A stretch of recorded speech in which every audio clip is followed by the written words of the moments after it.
was because red decks. Hold on 1 second. Hold on 1 second. I need to adjust something real quick. I'm so sorry. I need to make some room here. And now you made yourself more work. Congratulations. Yeah, yeah, Thomas. I did. Oh no.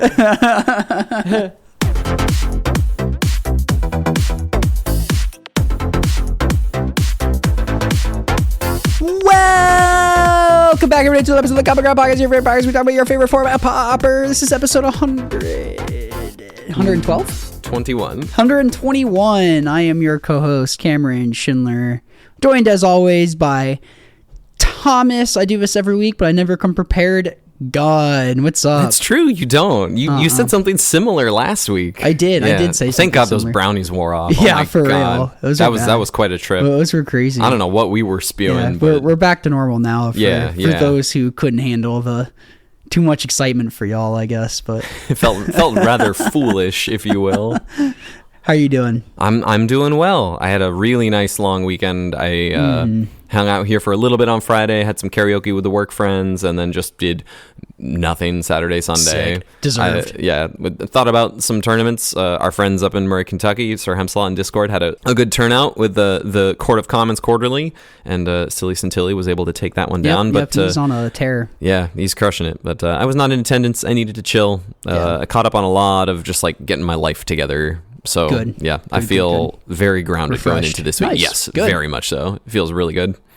Also joined by James Hippo Scootin' Hieronymus. How you doing? I didn't know it was scooting. Yeah. Is there a mob or something?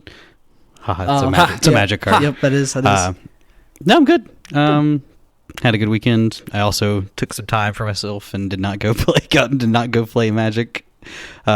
Sorry, Sir Hemslot. I will hopefully join next time. Yeah, we're so tired. I feel so bad because he always shows up for our stuff. But it's okay. We sent one of our people to win his tournament. That's okay. Yeah. The next one, I also didn't show up because needed just some time to charge. We've been playing a lot of Pauper. We did. We played a bunch of weekends. Yeah, we did play a lot on our own. I was kind of tired of driving around for a bit. Yeah, but also joined by special guest Skura returning. How are you doing, man? I'm good. I'm pretty good. I just finished celebrating Easter here in Poland, which is a couple of days of celebrating with your family. Eating eggs and proper Polish food. So also feeling pretty good. Yeah. Sick. Oh yeah. That's really nice. Yeah. Nice. Yeah, it was nice and chill here for Easter yesterday. We went out and found some takeout that was open, and streets were very quiet. Yeah. I think we had Kurdish food. Me and Brew and Sam got Kurdish food. It was really good. Cool. Yeah. So yeah, but we thought we'd have you back on after you decided to let some other people win at Paupergeddon and put you in the booth. Yeah. you got nerfed for that. So yeah, we actually haven't spoken in over a year. I know. We last spoke was December 24. So it's been a while. Yeah.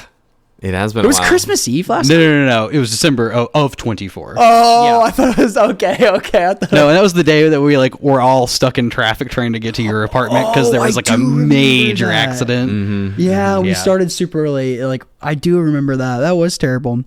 Man, time flies, but yeah. For anyone who might not be familiar with your work, can you give a little elevator pitch for who you are and what you do? Happily, yes. So I am a Pauper Fae gamer who won Paupergeddon Trios, and then in the same event top 4'd the main event, and then the week after won Polish Nationals, all with Fae.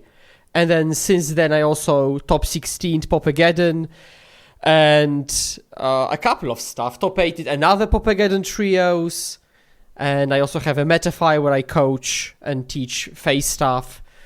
Also in the Polish scene, I have a couple of top 8s of solo finishes and back-to-back wins in trios, all with the same team, by the way. Nice. Actually, we have a pretty sick win rate, not gonna lie. So yeah, and I some MTGO challenge top 8s here and there. So, and every time with Fae, of course, every time I'm faithful. Mm-hmm. a lover of the deck. Yeah, and for people who maybe don't remember the story from, December 2024, I started playing the deck basically by accident. And just as a very quick recap, I was supposed to play Terra at that Geddon because I didn't have a deck I really wanted to play. And my friend handed me the wrong box on the train. And I was like, I'm playing this instead. And the rest is history. I forgot about that. And the rest is history. Yeah, that was crazy. Funny. Like, I opened the box, the spell starter was in front, and I was like, yeah, I'd rather do this than mental note myself 6 times. Yeah, my favorite mono blue tarot card, spell stutter sprite, and infinity powers. Yep. And it was, it's crazy. It's like if it wasn't for that specific weekend, my life would be so different. It's unbelievable. It's absolutely unbelievable. Yeah, it's weird sometimes what life throws at you. Yeah. It's crazy. Like all these little like sliding doors moments of if this hadn't happened a certain way, who knows what? I've had a lot of instances like that. Yeah. It's weird when it happens, when it's just like something like that's so out of your control. It's just all events happening. Yeah, but it's cool. It's cool perspective. Yeah. So recently you just did coverage of Paupergeddon too, and crushed it. By the way, it was y'all, very good. all of you, absolutely crushed it. Oh, thank you. It was very fun to watch. I went and watched a few of the coverage games. It was very entertaining. So how did they contact you about that? How'd that end up getting set up? Because you've done it a handful of times at this point, I believe. Right, yes. So there was a period where I was one of the main EU casters for the organized play, for like the regional championships and stuff. So I traveled across Europe to commentate when the EU organizer was Legacy. That's the name of the company. Oh, yeah. So before that, I'd done casting numerous times, both like real events, online, SCG, Magic 30, really a lot of stuff. So this was not my first rodeo, but I was happy to jump back into the booth after quite a hiatus. And, I actually asked them if they would like to have me on, because I thought, I've played enough. Maybe time for a short break, just kind of change the pace a little bit, but also show myself to the Pauper audience from a different perspective. The one that they might not know me from, at least yet, because the overlap of Pauper players and people who follow the regional championships, isn't the biggest. And so I thought, let them let me show them my caster side a little bit. And so I did. No, that's very fun. It's just fun to change it up to every now and then, like you said, like you haven't done it in a minute. It is a completely different vibe from. It's very fun playing in a tournament and doing super well in a tournament. Obviously, nothing can really beat that high, but it feels like when you're doing coverage, you're kind of just joining along whoever's winning, and you feel like you're just trying to prop up their story and showcase that, and that's its own special kind of fun. That's a nice way to put it. And also you can think of it as, if you're casting like I did, you always make day 2 and like yep, like you're undefeated. Right, like you never, the weekend is never a failure, so to speak, right? It's always going to end up well, and the EV is definitely positive. On that front. So the worst part's like a late dinner, maybe. You might get a little hungry towards the end, and that's probably the worst of it. And also, I do have to stay until the very end, which I have to if although it does have some upsides, because then I actually did stay and saw the very finals and people celebrating, which I wouldn't have had I just gone for dinner earlier, which I would have had I been a player. Unless I would have been in the finals, of course. But no, that is fun. That it is its own different thing. It makes me excited to do our cup thing again. Just talking about it, just it is. You really don't feel like you can lose when you're doing coverage on that. I will say though that when you're doing coverage, and that's something that, let's be honest, not a lot of people have the opportunity to do. But True. Even when you do it, a couple of rounds in, you're already wishing you were playing instead. Because every single time. Playing is so much fun, and you look at people in those cool spots, tricky situations, trying to work it out, see the emotions, and you're like, I wish I was playing my day to win an in. It's so weird.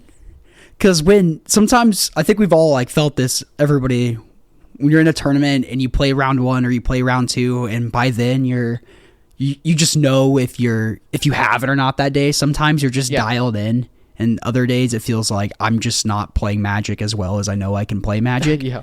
But I feel like with coverage, I'm always dialed in because you force yourself to be in that person's perspective. Mm-hmm. And then that kind of goes along with what you're saying, man, I wish I was playing. Because then you just imagine yourself like, oh man, I could be killing it right now, I bet. But, no kidding. Just fantasize yourself being like 5-0 right now. Maybe that's just me being psychotic, but... Yeah. And also, there's also different level of responsibility, because when you're playing the solos event, if you bomb out, that's on you. And yeah, that could be a bummer. But if you don't do a good job casting, you're hypothetically disappointing 2,000 people watching right now. Which will be forever, online, digitally available for people to see. That you didn't do a good job. So...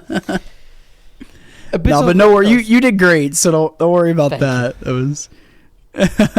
So what kind of prep did you do for coverage for this particular tournament?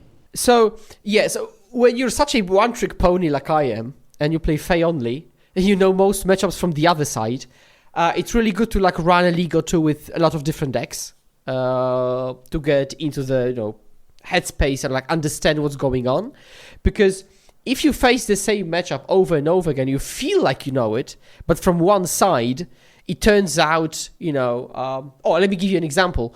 Like, I have been vilifying elves for a long time, that it produces games that, like, are not really cool games. They just run you over if they get their thing going.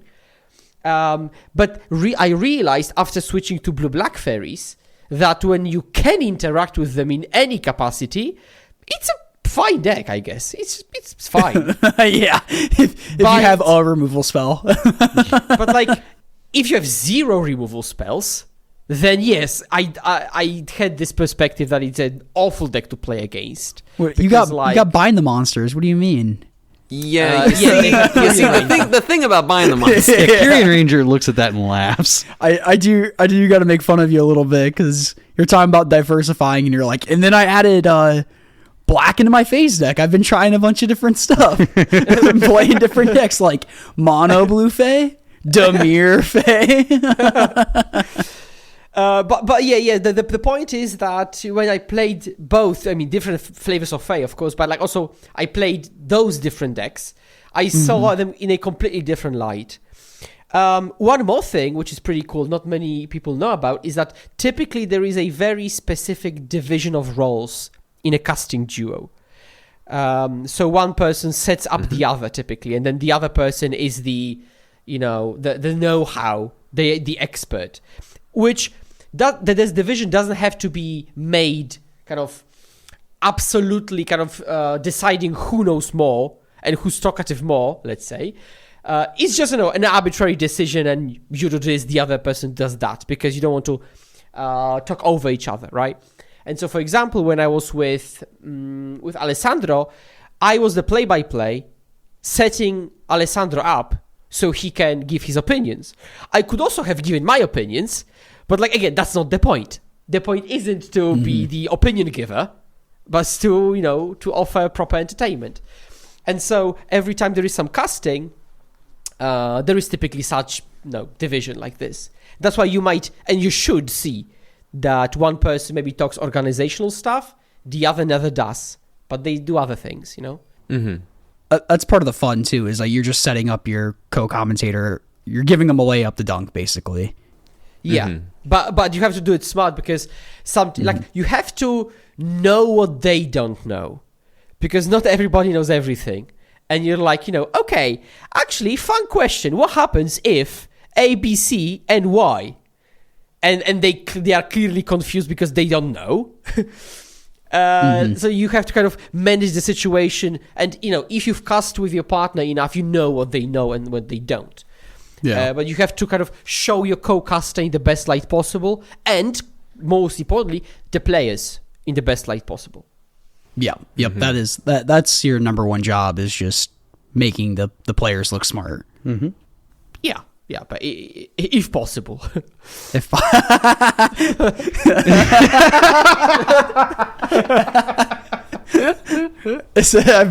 Sometimes they make it really hard on you. Yeah. There are some, rhetorical, meanders you have to swim through sometimes to talk about the situation at hand. It's like, you say stuff like, maybe I would have played this a little bit differently. Or another possible line of play was. And you have to be really kind of diplomatic about this. Or trying to find something. Maybe they were playing around this card, or maybe they didn't know this card existed, kind of thing. Some particular thing, And I guess kind of piggybacking off of Hippo's question he asked you, did you play any new Pauper decks that after playing it you got like a new appreciation of it? Like, I don't know if like you played like any games of like Spy or Elves. Yeah, so the decks I did play much more with was Red Madness and Elves. The two big boys that I hadn't had, and Red Black Madness a little bit as well. So those were the main ones, I think, because I had played Terror in the past. I'd played some Affinity earlier. Jund, no, because I would fall asleep while playing, so... Very fair. But other decks, definitely more so. And again, it opened up some very cool perspectives. Now, as the play-by-play, you might think that... first of all, coming into the weekend, I didn't know beforehand I would be the play-by-play or the expert just yet. But even if I had known I would be the play-by-play, I would still do that because you want to ask smart questions. Because I don't want to be this kind of machine that asks every time, what do you think of this matchup? And just do it every time. Or, how would you sideboard in this position? It's much more interesting if I ask something like, does it change anything that the Terror player is on the play and can play 2 mental notes on turn 2? For example. Or what does it change that Madness has just played turn to grab the prize? Contrary to it being, they could have been on the play or on the draw. Like, kind of being more specific in the questions and the way you set your co-caster up, not giving those vague statements that anybody could give and give vague questions. Okay. Just getting into the nuance and trying to leave a discussion somewhere specific a little bit. Because, like, for example, I could ask, what's the difference technically between grab the prize and highway robbery? And then they can go on and talk about one being the discard as part of the cost and stuff. But to ask this question, you have to know that there is a difference and what the difference is, so there is an answer to your question, actually. You're not just blindly asking a question hoping there is a cool answer. You should know the question, you should know the answer is cool, and so you ask the question. At least that's how I do it. And no, that's a good thing too, and just having like your background with Pauper too helps a lot. I think the more you're enfranchised in a format, the more it sets you up for success for commentating, really. And I know from our perspective, it's felt, God, kind of just like easy, because like we're just talking to each other, and it's like we do it every week more than once because we hang out after this too, and so it's like we're constantly talking to each other, so it just feels so natural. Although it is a bit different when you're chatting with your friends and when you're put on the spot and you have to fill every dead air moment. And especially if you are the play-by-play, because if the expert, you give the answer to the question that has been asked, and then you're silent until you're asked again. But as the play-by-play, you just have to keep yapping, basically. Any memorable like stories or moments specifically from coverage that have stuck with you? Yes. So when I was also vlogging the whole weekend for my main channel, Islands in Front, because I think it's really cool to show a vlog, especially for people who cannot attend or have not yet attended, hopefully. And that kind of also inspired me to try to be in the thick of it a little bit more, to capture those moments. And there were two. One was my friend top-8ing the whole event, which actually I was casting his winning in for the top 8, which was great. Yeah, I caught that one live. Nice, yeah. And the other one was when I was casting the finals. The finals concluded, we invited the winner in, and then his friends stormed into the booth. That's cool. Shouting and cheering, and actually I got that on camera with my phone because I was recording for the vlog, and they barged in, so I got actually this 30 seconds moment to put into the vlog as well. So that was very nice. That's really cool. That's something I wish every now and then we get a good one, but I wish Magic players were better at just popping off. The Paupergeddon crew seems to be pretty good at it. Yeah, I think the rest of the world could take some lessons from the Paupergeddon top. Y'all got to figure it out over there. Yeah, I'll be honest, we're pretty boring over here. Yeah. Y'all got to figure it out over there. Like, even when Toralf from that Mythic Championship, like everyone storms him and picks him up or whatever. I love moments like that. That's cool. We'll link your YouTube channel in there in that video because I need to go watch that too. That's cool. I didn't know you did that. I like trying to be like more in the moment, or just having like more pictures or videos from events, just like really cool vibes based stuff. So that's a really good idea you had there. Yeah, I fully agree, and you could feel the emotions, and that kind of shows you the human nature of it all. Like these are real people winning, celebrating, cheering. It's just so nice. Everybody's coming together. Like, also, Paupergeddon is basically a collection of small communities, or not even small communities, because we had like the World Cup, which is 3 people per league, and then the summary of their points gave the final, let's say, league score. So you represented your town. And we had, let's say, I actually don't know how many, let's say 15 or 20 or 25 of those leagues participating in this World Cup. So what Pauper has done great, and Lega Pauper Italia especially, is that not only is it grassroots, but it really goes from your local level to Paupergeddon level. And there's something along the way, every single step. From participating at FNMs to top-8ing your local league, to getting a buy, to then representing your city, in this World Cup, for example. Like that's extraordinary. Yeah, very jealous of y'all's setup over there. It just sounds fantastic. Yeah, it does. Yeah. Well, we're getting things. We're getting things kind of cooking rolling. Up. Like we've got our Common Ground Cup going. The New York City folks are ripping and roaring. Upstate New York. Yeah, they are. There's some Chicago folks. Yeah. So we've got nationals on the table. Yeah, with the New York City folks in the Maryland area. Yeah. No, that is good. It's just a matter of eventually connecting it all. Right. Be cool. That's the kind of the next thing. Yeah. And I guess y'all have been doing a lot longer than we have too. So right. Oh so definitely. What year for Paupergeddon? Last year was the 10th. I'm not sure if rumors is the right word, because I was told that in 2027 there might be something quite bigger in the United States, Pauper related. Oh, okay. Oh, just gotta wait one more year, I guess.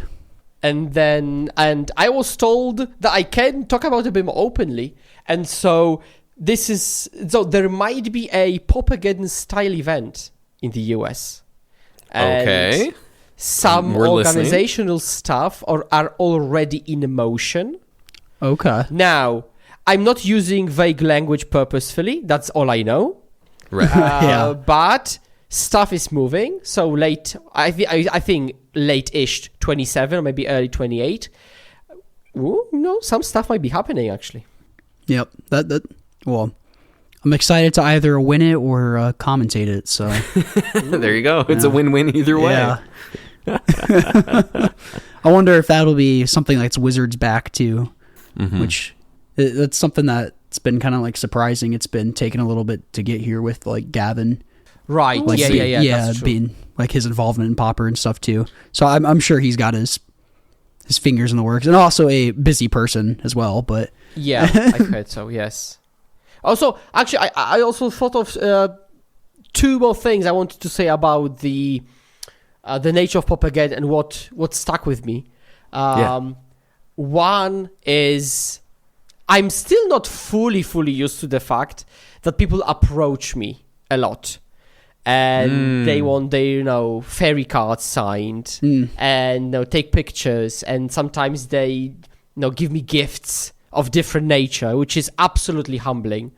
And this time round, I got a literal pan, like a frying pan.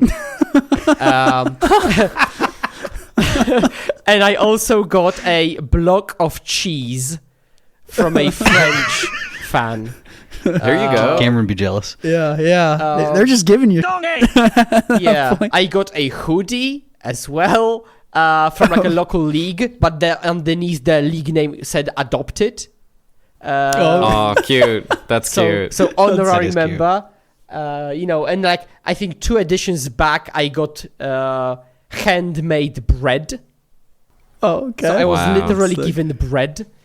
Which is, I mean, you can't make this up. It's actually happening. A bottle of wine once. Like, it's crazy. And the only thing I got was getting yelled at once. I'm jealous. So I'm kidding. This is again humbling every single time, and I'm so happy every time someone approaches me, and sometimes when I see them, lurking around, thinking they would bother me. They never do.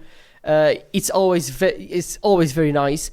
And one last thing, I think, is that there was a professor booth, right? Tulare Community College booth. Because he was there. So he flew over from the US, which is crazy.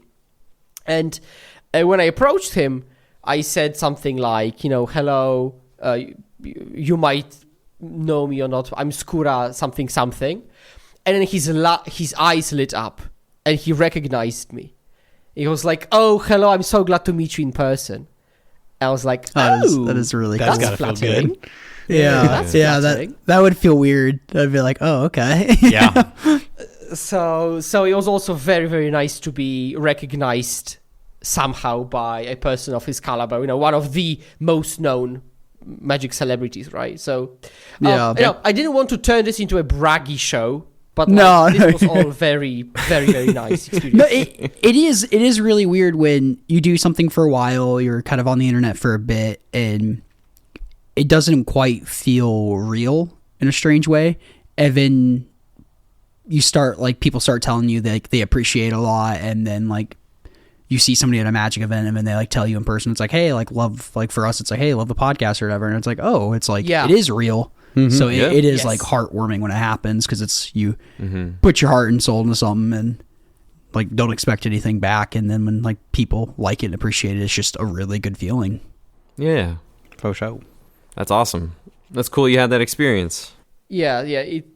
And I assume when it happens to you, it's very similar. And like when you look at the numbers, it's like whatever, 100 views, 500 views. These are just numbers.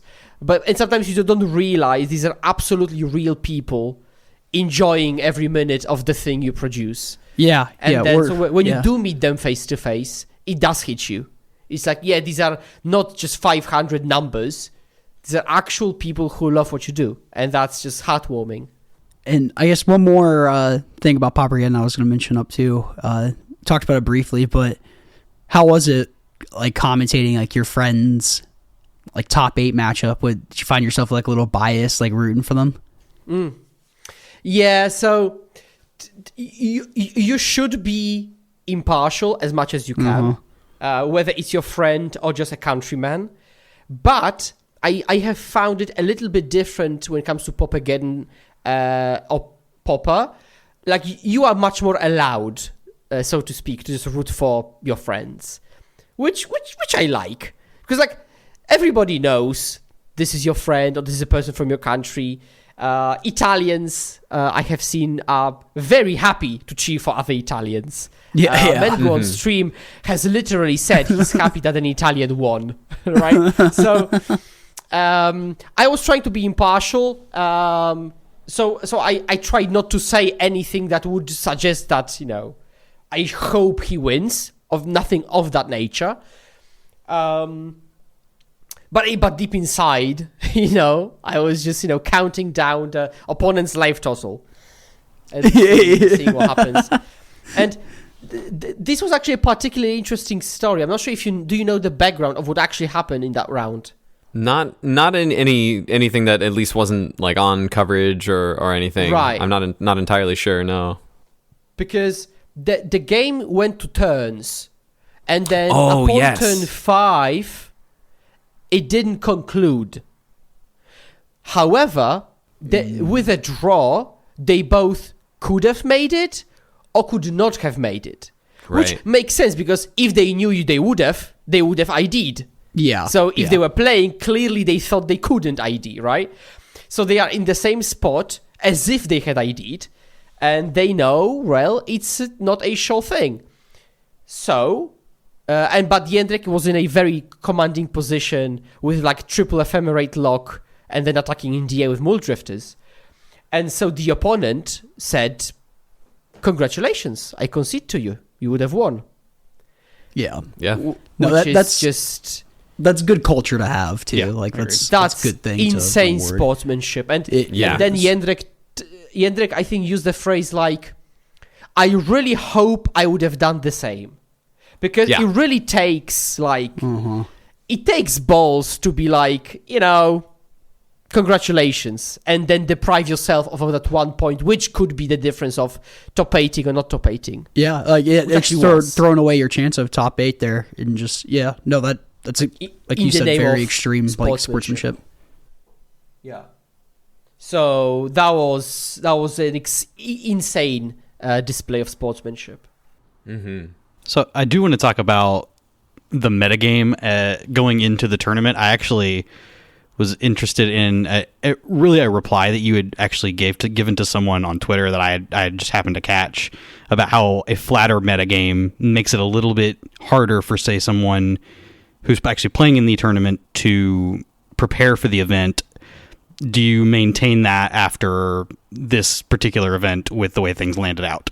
I do. I very much do, and what really proves that I think so is the way I changed the way I thought about my main deck, which is Faeries, because for the last year or so, I'd been saying the same thing, which is mono blue Faeries is good into the top decks, it's bad into tier 2 and lower decks, but that's fine, because when you want to win the event, you have to get through the good decks.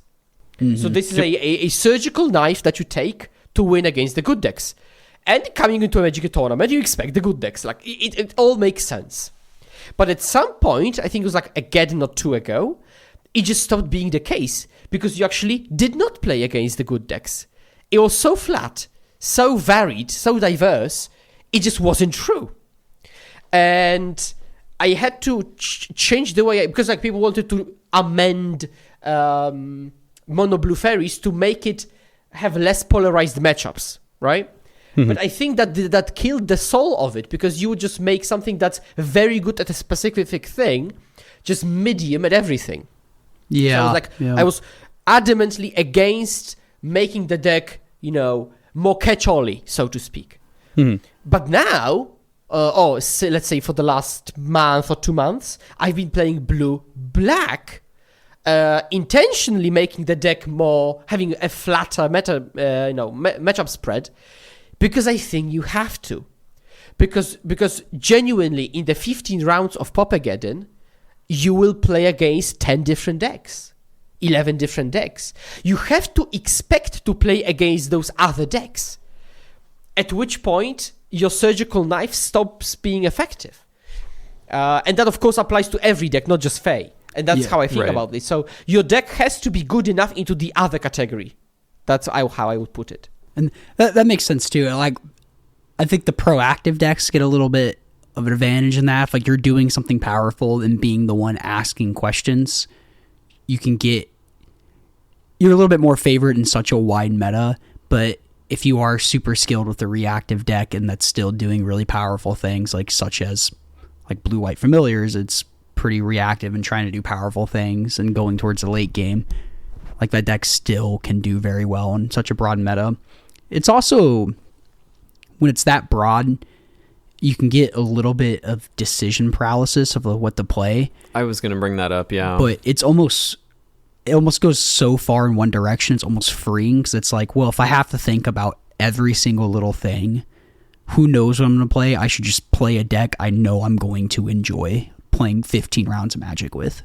Yeah, that is also fair. Agreed. I think for me, it's the decision, and we've talked about this on the show before, but for me, it's always down to the decision of like, well, I just need this like one Silver Bullet sideboard card just to cover a couple of things, and I can mix and match like my End the Festivities versus Breath Weapons for like covering different things, but some matches I want them both, and like you could do that till the sun goes down and comes back up again, but ultimately you have no idea what if the metagame is that flat and that wide, you have no idea what your schedule is going to look like. So you should just make sure you have like these good, I think generic is not like a fair word to use here, flexible? But yeah, generic / flexible stuff. And I think that this is where, adding the black splash for things such as maybe Snuff Out or other cast downs or things like that you can splash for blue, both in Faeries and in Terror, because Terror has also been taking on this technology of kind of slowing down a little bit from being like full in tempo, and Mono Blue is still doing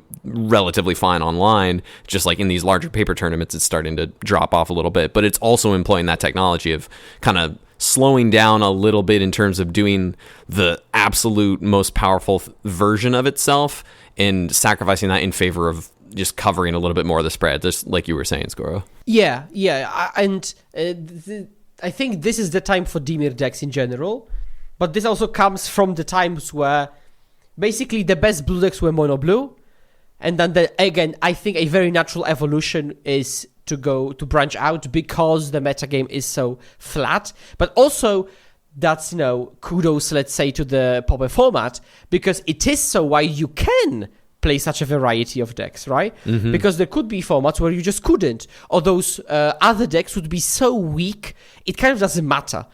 But here, you have a ton of very real contenders you could play. So I cannot just disregard them completely. Like, I have to respect them in some capacity. But one thing I really wanted to mention is kind of piggyback on the point of being proactive is really good, especially into Unknown. And I fully agree. And that's why the way I approach blue-black Faeries is I basically splashed removal into mono blue, which isn't, or it's far from, the classic Fae, which is, Ogre of Bolas, Brainstorm, and a bunch of one-offs. Right. Which is a completely different deck, which is very far from proactive. And that wouldn't be a good choice, I think, actually.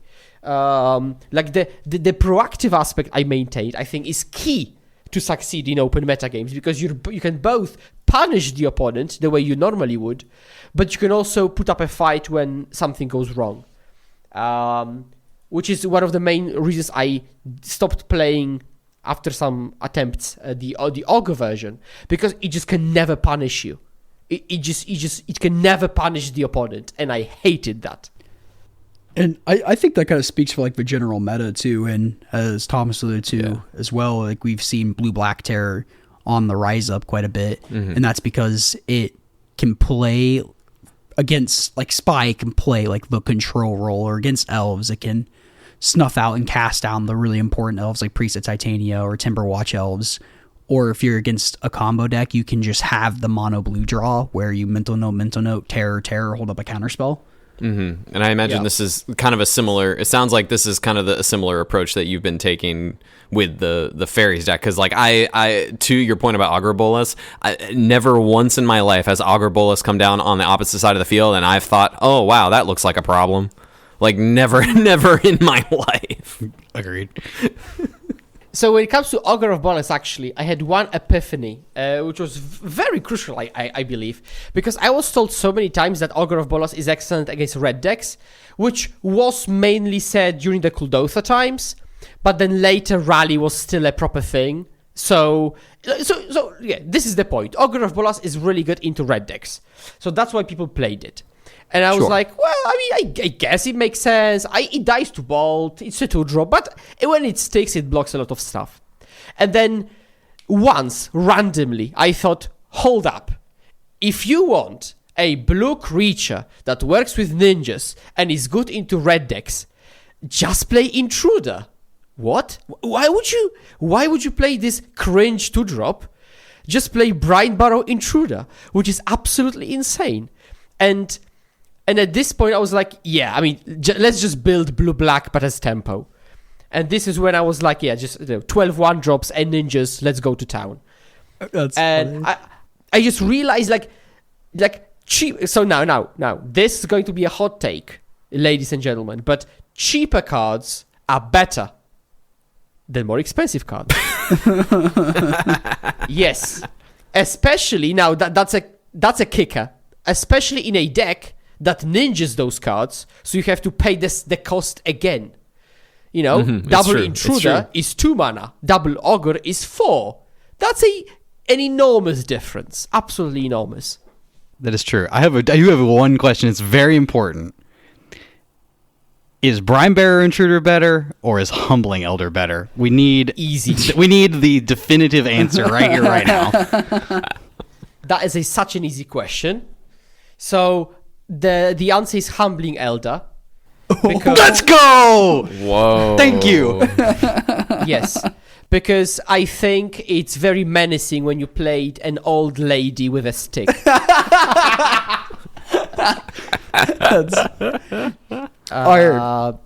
We got one of our buddies in the Pauper, and the first deck he tried was Mono Blue Fae, and where he's running a league, he's like streaming it on our Discord, and we're all kind of watching, and we keep going to the sideboard, and we're like, yeah, I don't think the Brine Burrow Intruders are really good here, and he's like, why is this card in the deck? What do I keep it in against? And he ends up just hating Brine Burrow Intruder. And I'm like, you're going to play a red deck, or you're going to play the mirror, and you're going to fall in love with this card eventually. It never happened, though.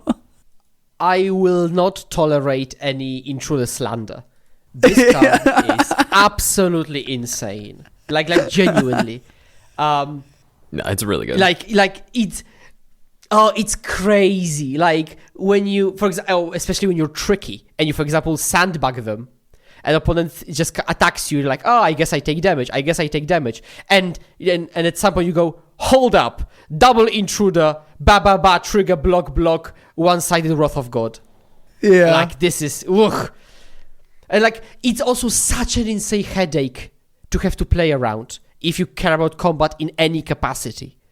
And it could be any like Glint, Core Skyfisher, even elves going into combat, like, you know, any rally decks. Like there's so many decks that do want to go into combat, attacking or blocking. And the presence of this card is just, it's crazy. The threat of having always can be annoying. Like even if you're just holding up the mana and you're staring at stone cold nothing, but just like yeah. And that's part of Fae's allure too. Is just like, what am I playing against? What do they have in their hand right now? You're constantly trying to figure out, am I playing around Spellstar Sprite here? Am I playing around Brine Burrow Intruder Counterspell? That is part of the fun of playing that deck. It was something I thought about a lot because I played against Sir Hemsalot, Kyle, a Faerie aficionado local to our area, at the Winnidle we played, and I was playing the blue-black like Utrom snacker deck that Carson and I put together. And like it was something I had to think about every combat of like, okay, I want the Utrom to always be blocking a 1 toughness creature. Like I had some 0-3 crabs to block the 2/2 ninja. Like that's fine. Like I'm not going to put it in front of the 2/2 ninja and give them, you know, it's not going to make a profitable trade. It's just going to keep their ninja from dying if I block the 2/2 with my Utrom monitor as a 3/3. But to mitigate that, to play around the intruder, I'm like, I'm just going to make sure monitor's always blocking a 1 toughness creature when it's blocking, so I don't have to like delay a trade. You know, the Utrom turned out to be very good in the matchup, but outside of that, like it's always on your mind, like this, knowing that they can just shrink something. I think that's like very powerful. Yeah, unless they play Ogre of Bolas, at which point you're just like, yeah, okay, you just laugh. I guess I win the round. Yeah. Yeah. They know the bottom 3 cards of their library. Right. You only get one extra point of toughness. You only get one extra point of toughness for one more mana, and it doesn't even have flash. Like, what are we doing here? Like every time, I was so satisfied when I was playing the challenge online, and I was playing the so to speak mirror, but the opponent was playing the slower version, and they played Ogre of Bolas and missed. I was like, oh my god. Oh, you get what you deserve. 2 mana, 1/3. Know the bottom 3 cards of your library. Yeah. Classic. Yeah. Well, it just doesn't make, to me, I mean, I get where they're coming from. If you happen to get value off of it and you happen to ninjutsu it back and get it to trigger again, you happen to get more value out of it. You know, in that dream world, sure, that's cool. But like 1/3 is hard to get through. 1/3 is hard to get through, and also it's like we talk every week about efficiency, and that card just is not that. Not that, and it's a deck where you're trying to get through with a bunch of 1-drop creatures. Like, you have a pretty decent amount of creatures in that deck. Like, you really want Ogre Bolas to shine in like a 10 creature deck total, like a sort of setup. The Jeskai control decks that are popping off right now. Augur looks a lot better in those decks. Yes. But overall, I was gonna ask with Dimir Fae versus Mono Blue Fae. Last time we talked a year ago, one of the selling points with Mono Blue Fae was the tapped artifact bridges and tap lands were so prominent in the format, and you felt like you were really taking advantage of those decks, especially when you're in the play and you get to go Fae turn 1 and then Ninja turn 2, like against Jund Wildfires or against Grixis Affinity. Those same play patterns, those still pop up with Dimir Fae. In the way it's built, so 12 1-drops, 7 to 8 ninjas, they absolutely do. And sometimes the opponent doesn't even know I'm playing blue-black, until turn 3, 4, 5, because of the way I build the deck and the mana base. Like, it's literally mono blue splash removal. And I think it's key to maintain that, because, well, maybe the tapped nature isn't as prominent nowadays, because I think Pauper right now is a monocolored format. The best decks are, Elves, Terra, Madness, and also nowadays also like White Weenie propping up a little bit as well. So given that, decks are much faster than they used to, or maybe on the contrary, they're not that terribly slow and glacially slow, because I won't call them particularly fast, but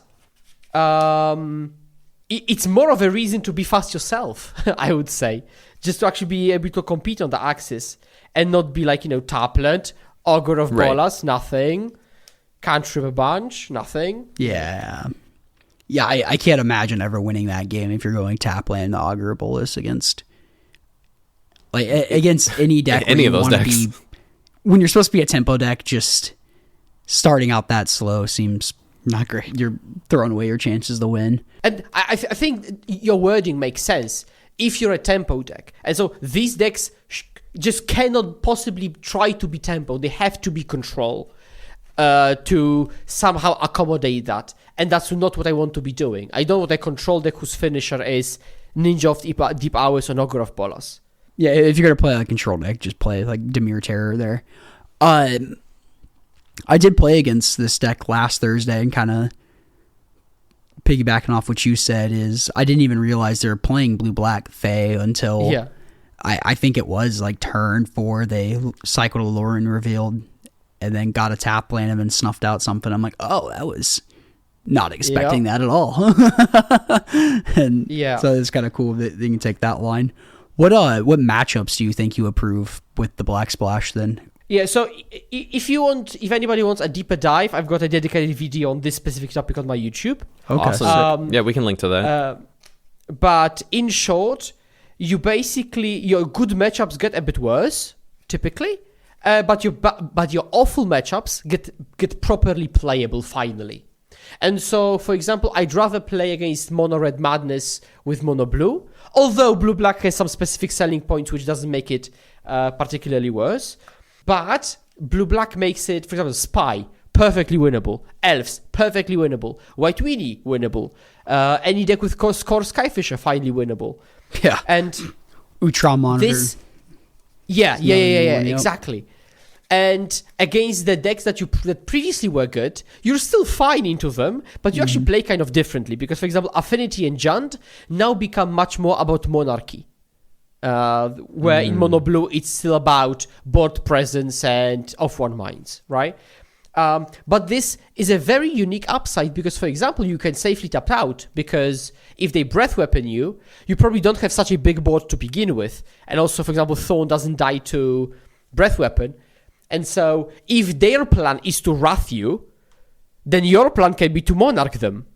And then their original counter plan doesn't work against this. Because they will, kill 2 ninjas that have drawn 2 cards each already? Sure, I guess resolves. So it really changes the way it plays. And I think, for now, this looks like a just straight-up improvement until the meta changes. Because for as long as Elves is in the top 3, playing Mono Blue is a very hard sell. Of course, I'm talking about now specifically like big MTGO challenges or Paupergeddons.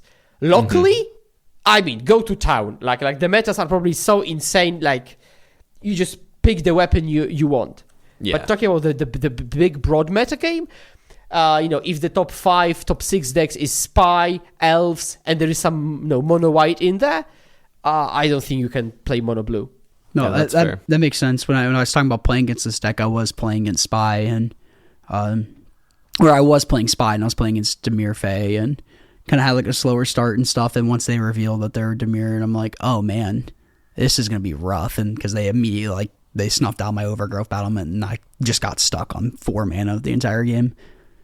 And I'm like, man, against Mono Blue, this would be a cakewalk.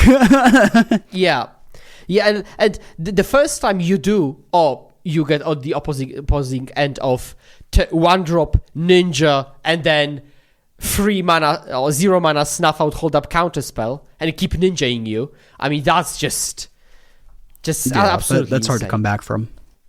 And then you try to ride that 1 ninja to victory. Opponent somehow kills it. You're like, oops, okay, my turn for Land Monarch, pass.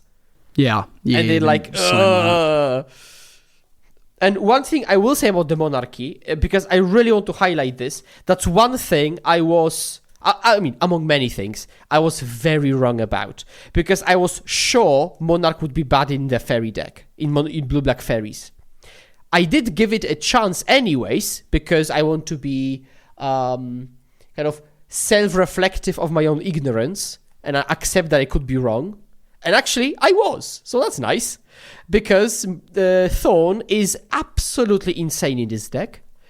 And there is one interesting reason, and that's when you're playing Faeries, opponents will do everything they can to trade off the stuff you have on board, which means typically they will just have no creatures left when you play Thorn, because they will have traded with you. And actually, they will have hoped to trade with you to get you off any flyers or ninjas, right? And so the number of clean Thorn on an empty board is absolutely insane. And that coupled with the fact that it's Pyroblast proof, Breath Weapon, Drown in Sorrow, Arms of Hadar proof, it's just insane. Snuff Out proof. Yeah, exactly. And a lot of the meta right now could struggle to take it back. Like if you're playing against Spy, not a lot of their stuff can even swing.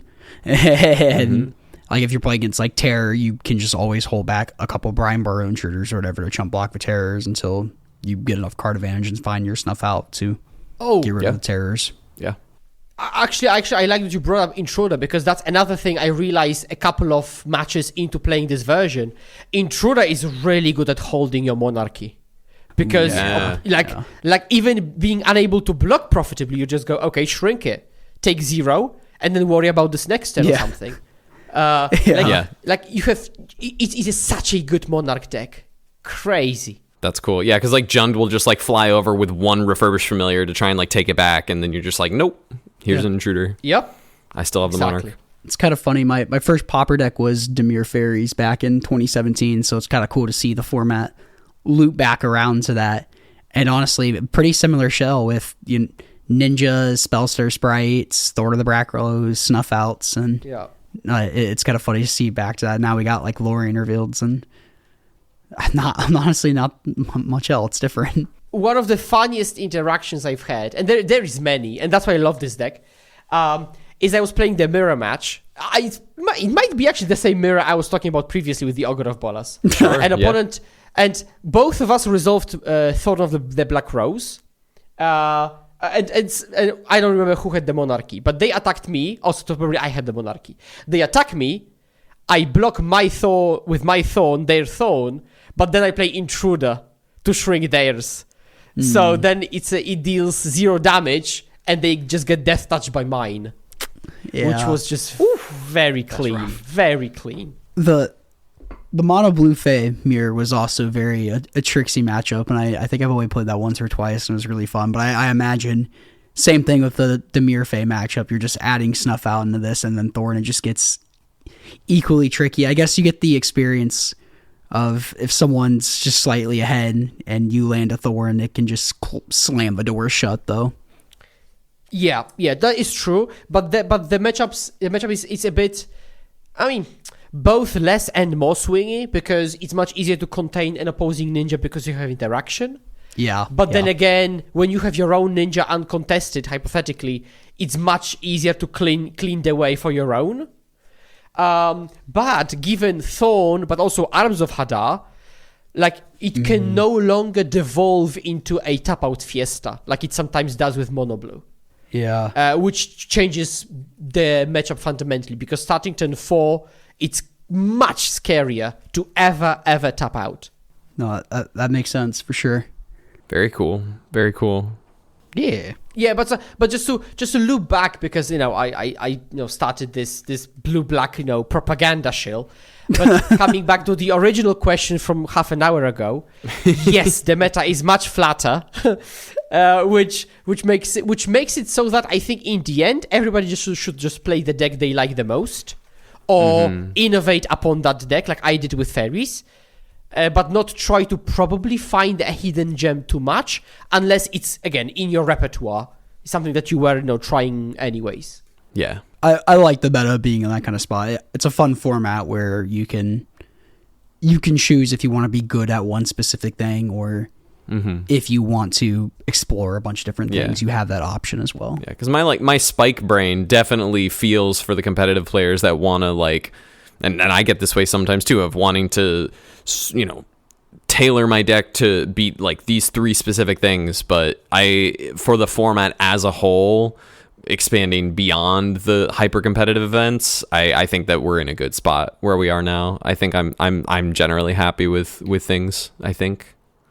Yeah, I think I said a couple weeks ago, I was like, yeah, I'm very happy that things are not in favor of the hyper competitiveness and are as flat as they are. Yeah. Makes it more fun and more accessible and way more attractive to and the wider audience. It rewards format knowledge even more, rather than just focusing on the top 5 and my deck's good enough to beat everything else type of idea. It's there's a lot to beat now. So you kind of have to know a little bit of everything, which rewards the format junkies like us, I guess. The players who stick around every week and look at stuff happening and innovate or attempting to innovate or whatever. Yeah, that type of stuff. Yeah. Skura, do you have any notes on notes for folks who would like to innovate on what they're currently doing, or kind of just in line with you taking Fae into this direction?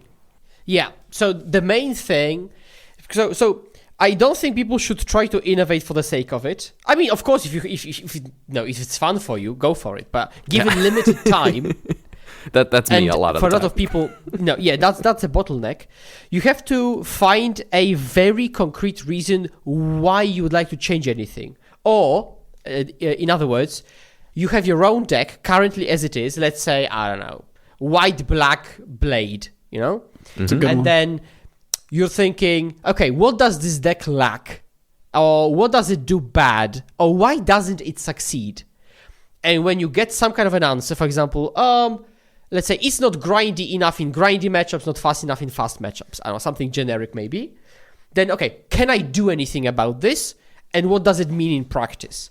Because, okay, if I make it slower, then can I actually compete with the grindy decks? And maybe the answer is yes, I can. And okay, then you're making a conscious decision that you're getting much slower.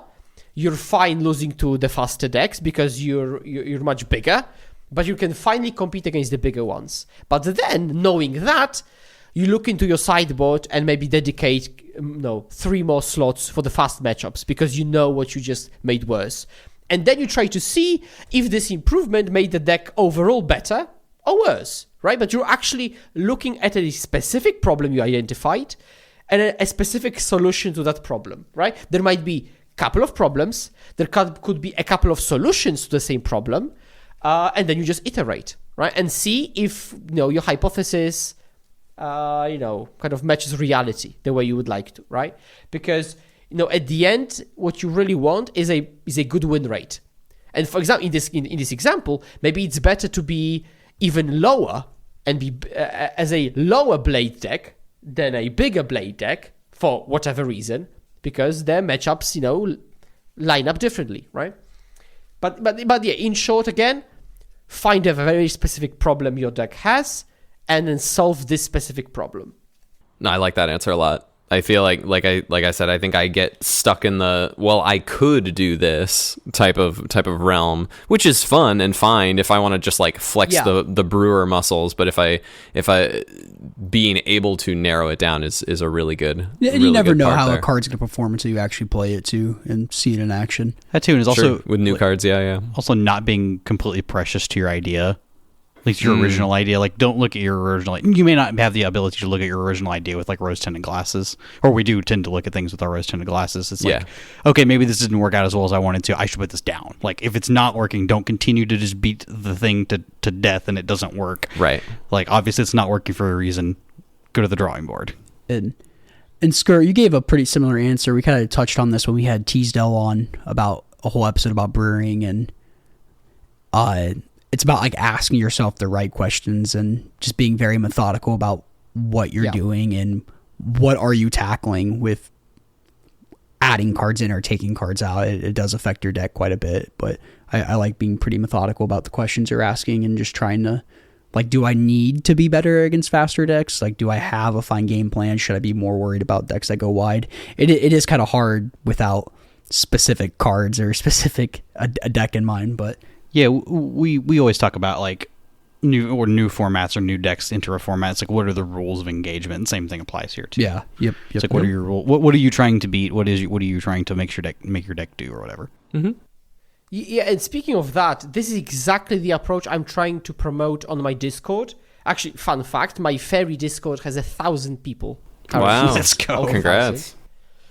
And again, it's I'm not trying to be a Pauper general, and it is actually not a Pauper general Discord. It's actually Faeries. There is nothing, just Faerie content. It's not the familiars Discord. Yeah, exactly.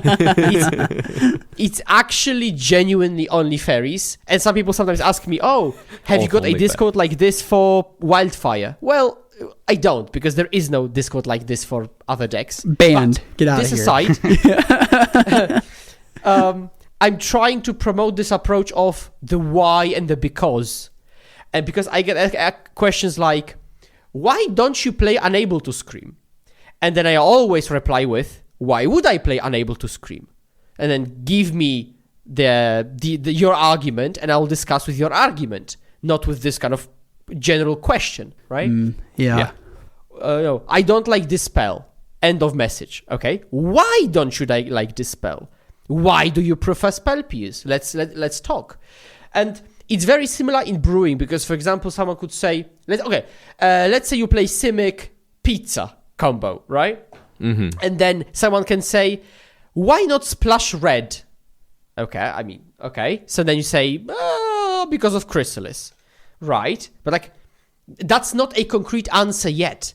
Why do you want Chrysalis? What it accomplishes specifically that you're lacking otherwise?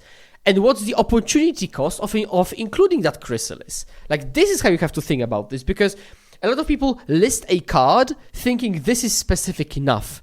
It's not, because cards have functions and they're there for a reason. You know, if someone says, I want to splash red because I want lightning bolt, that's not enough. You want to splash red because you want to have lightning bolt, because why exactly? Like, why the bolt? right? And you have to go just kind of 1 or 2 questions deeper. Because then, if the answer is, because I want efficient removal, then I can actually say, okay, hold up, how about snuff out then?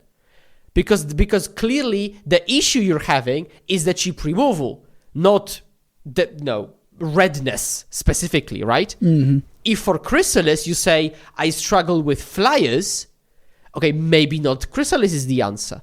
Maybe if you say, I want an alternative win condition, well, Chrysalis might not still be the answer. But maybe it is the answer if you have 3 different things and it does all of them. Then who knows, possibly. But you have to know those, you have to itemize those issues. And then, and just being very attentional of like your testing too, when you're trying to figure out if you should play Chrysalis or not in that deck, and if you're running some leagues or playing in paper at that deck, just noting how it performs and against what decks. Like if you're playing against your opponent and you beat them down with the Chrysalis and they get stuck on 3 lands and they never hit their 4th land drop or whatever in Jund Wildfires, and you're like, man, the Chrysalis is insane here. It's like, okay, well, your opponent didn't do anything, so it could have been a Glenhawk and it would have been insane there, kind of thing. Yes, absolutely. Now, admittedly, given limited time, you sometimes have to use some theoretical frameworks to exclude some ideas because you cannot possibly test them all. So sometimes I will have to tell someone something like, I think this card is bad, and no, I haven't played with it. Because, again, given limited time, I have to use my experience and some theoretical background to exclude some ideas right off the bat. Because you just couldn't test them all, even if I wanted to. For example, Sunken City in Mono Blue Fae, for example. Mm-hmm. Oh, yeah. It's the anthem, right? Yeah. Yeah, but that's the... I agree. That's just an example to show that you just cannot test it all. You just can't. Yeah. No, I was gonna say that's where like your heuristics come in mind. And it's like, okay, I've played with similar stuff at similar mana cost, but and then you said Sunken City. I'm like, okay, that one's pretty unique. That one's pretty hard to have heuristics for. Yeah. No, and that's actually a very valid point. That the further a card strays from being heuristicable, then maybe it does deserve separate attention. Mm-hmm. Because it's weird enough that you can't really maybe make an assessment. Now, Magic players and TCG players in general have historically been awful at assessing cards. so maybe we shouldn't do assessment in the first place. Yeah, but you have to, because again, limited time. Like it all comes back to this. Mm-hmm. It's true. That is true. We missed Writhing Chrysalis for MH3. That was not on any of our radars whatsoever. Nope, we're just like, oh, this is just a generic idiot. Yeah. We wrong about that one. So. No, that is a good point. Like, I think, I can't remember who they were referencing. I think it was PVDR. They were talking about their great run in Magic, and they were just not opposed to playtesting any card. They're like, he would playtest just garbage, and he would just give everything like the fair share. And that's where you can find some bangers. Like, you'll be surprised with what ends up showing up when you do give stuff fair shot. But again, like, obviously some stuff is to an extent, of course, within reason. Yeah, like Augureable is unreasonable. So what helps with that is definitely try confining yourself to a single type of deck, because for Faeries, for example, I kind of could reasonably test a lot of ideas given enough time, and I this time is passing. Like, we talked last time, a year and a half ago, right? In that time, you can test a lot of stuff. So it is, for example, now I'm testing like Pepper Smoke, for example, or Pixie Illusionist. But like, because I do have the time, and I'm thinking like, these cards are weird enough that if they do work as I think they could, the ceiling is high enough, it might be worth it. Sure. Because there are cards that, like, if they do work as I think, is a mild improvement. If that even, right? But there are some cards that if they do work out the way, I'm imagining, the ceiling is much, much higher, and this would actually revolutionize some aspect of the deck. So I think those type of effects are particularly important to test. For example, not to stick with Faeries constantly, maybe like open the gates, I think is the name, in gates. Yep. Mm-hmm. Like having access to a gate tutor is unique enough that I would definitely give it a go and try banned instead of blue-white, for example, right? And then either dismiss or accept the idea. But those types of defects, I think you should be, trying out. That's a good example, Not like too. mana leak in Fae, like, who cares? Yeah, exactly. And I like that example with the open the gates, too, because in Gates package, it's so easy to splash for something.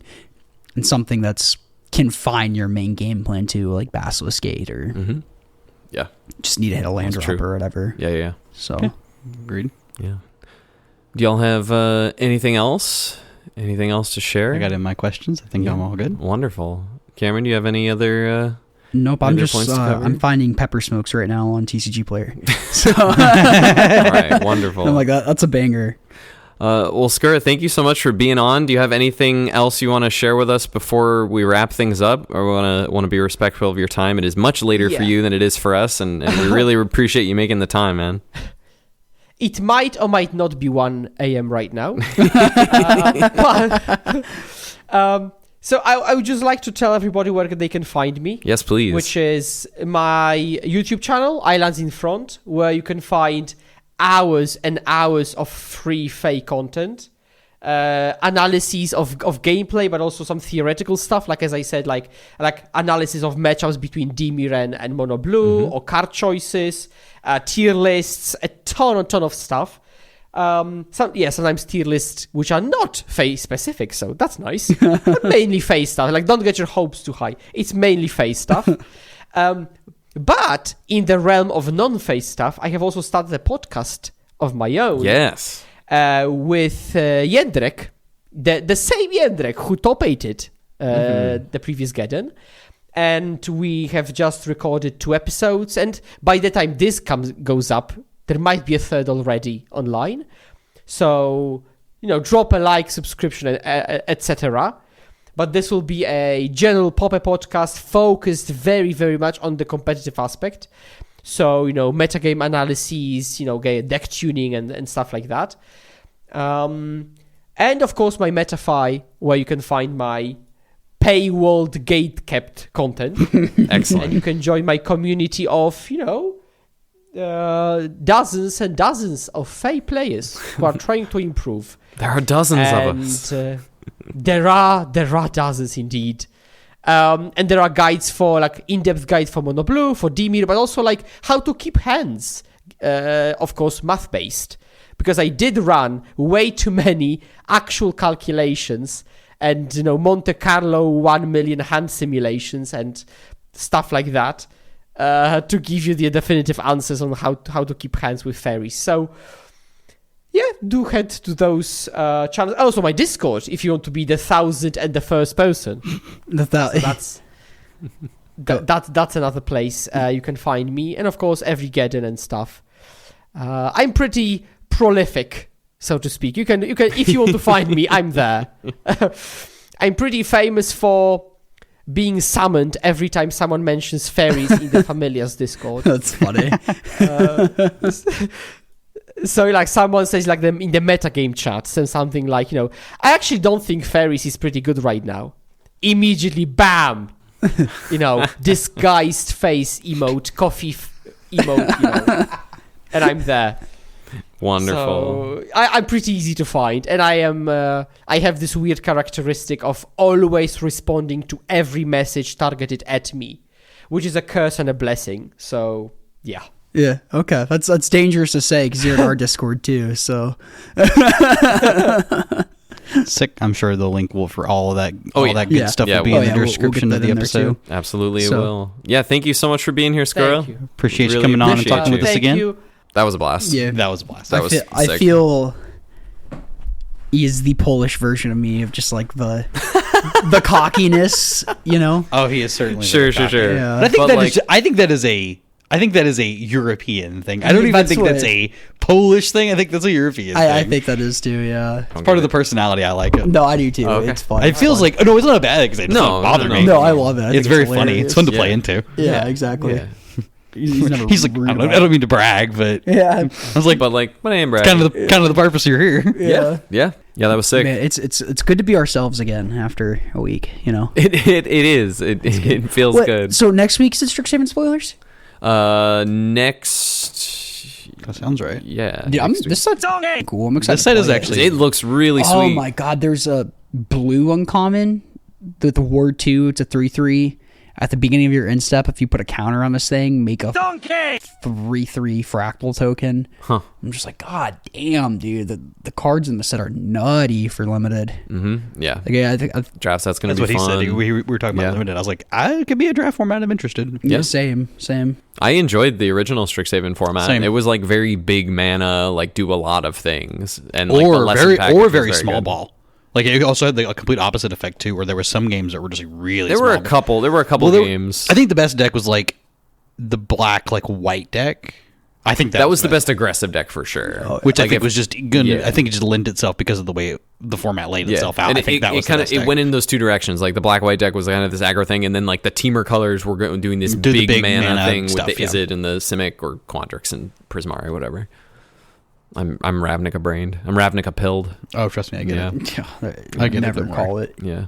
Silver Quill and Quandrix and Lorehold. But you know where you can attend Strixhaven pre-release play. and pre-order product And pick up pizza bundles. that too, and a RCQ, a pre-release Yes, RCQ. pre-release too. So there's RCQ. Sundays, every Sunday for a new set. Game Night is doing an RCQ for the new format. Yeah, shout out to Game Night, sponsor of the podcast. Yeah, it's to be super sick. This is a set I'm really, really excited to collect again because in our living room I got the 63 card frame of the alternative art, so I will be flipping through the Mystical Archive. Yeah. Yeah, they're all foil. They're all Japanese. 63. There are 63 of them.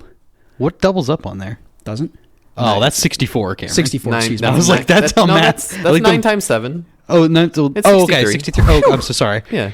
No, I thought it was an 8x8. Sorry, I wasn't counting from You're over not here. using your Quandrix. I wasn't counting from over here across the living room. Sorry. Skills. I'll be flipping through the Game Night binders looking for the alternative arts. I think I'm going to do non-foil this time to showcase the art a little bit better. But they have a bunch of cool stuff. They have a Pauper League every Tuesday, and that correlates with just roll up the games out in Spring Hill, and they're going to do a into the league big tournament for those who do well in that. So that's super exciting. Yep. They have Pokemon, Lorcana, One Piece, all the games, Riftbound, all these games. They're starting to do their Porcana, the Pauper version of Lorcana. Yes. I will say it's not quite because it's commons and uncommons.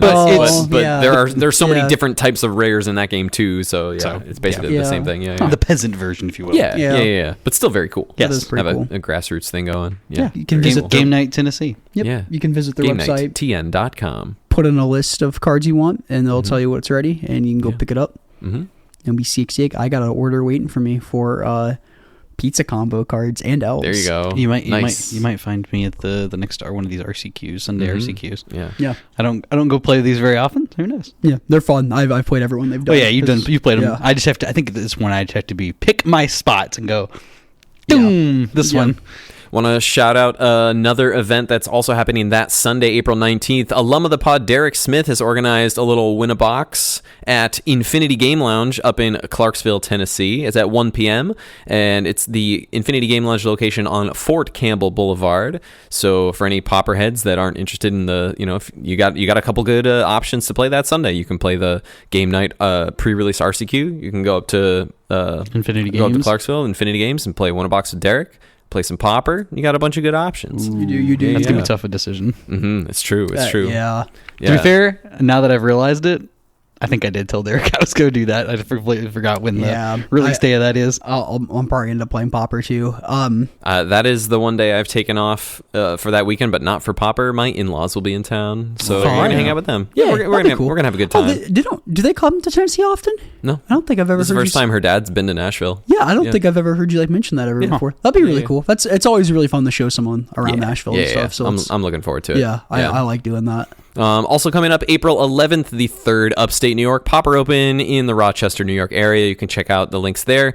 The London Pauper Showdown for the Darkest Ritual is sold out in London. So shout out to our friends of the London Pauper League. That's April 25th. They're sold out. I think they have a wait list going, so you can check that out. Also on July 12th, coming up now we're just a few months out, really. Jesus. July 12th, the New York City Pauper League's Pauper Genesis, aka USA Pauper Nationals in Baltimore. I have booked my entry. We're waiting on the hotel block. July 12th. That's Hippo's birthday too. That's crazy. That's crazy. So oh my God. Going. I'm gonna have to do a little birthday trip up there. I will accept any and all scooters. Excellent. To complement the one you already have. Yeah, you're building out a fleet. My rimmed Razor scooter. Yeah, you're building out a fleet. Somebody did ask for our P.O. box to mail stuff to. Yeah. And what if it was a scooter? That'd be so sick. That would be hilarious. Yeah, we gotta. Yeah. Lord. Oh, out the bug Austin to see. See if things have come in. Yeah, and of course, the 4th Common Ground Cup coming to you July 25th at Game Night. # sponsored. All information, registration, the hotel block, booking information, marketing materials, all that will be announced April 16th. That's next week. Ooh. When you hear this. Ooh. That's a week out. So if you're interested in the hotel block and stuff like that, keep your ears peeled. Planning to cap it, so get on it. Yeah, we got 100 spots. Very exciting. Yeah.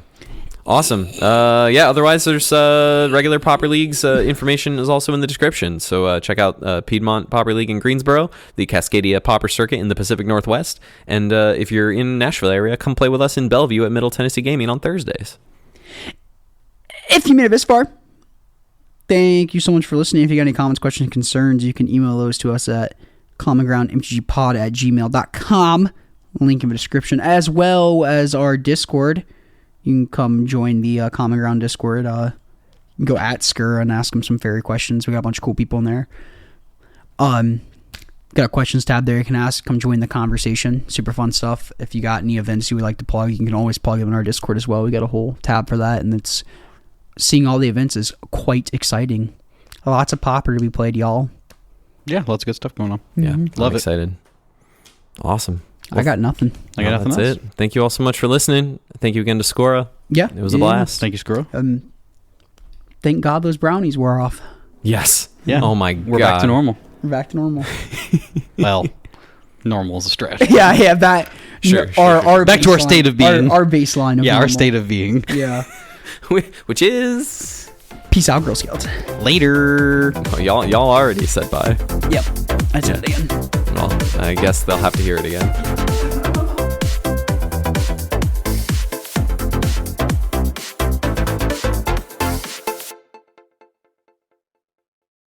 I want to take a brief moment to apologize that Cameron cracked his toes directly into the mic you're listening to us in. I'm so sorry. And there's no way for me to capture that and send it and just have it forever to torment Cameron with.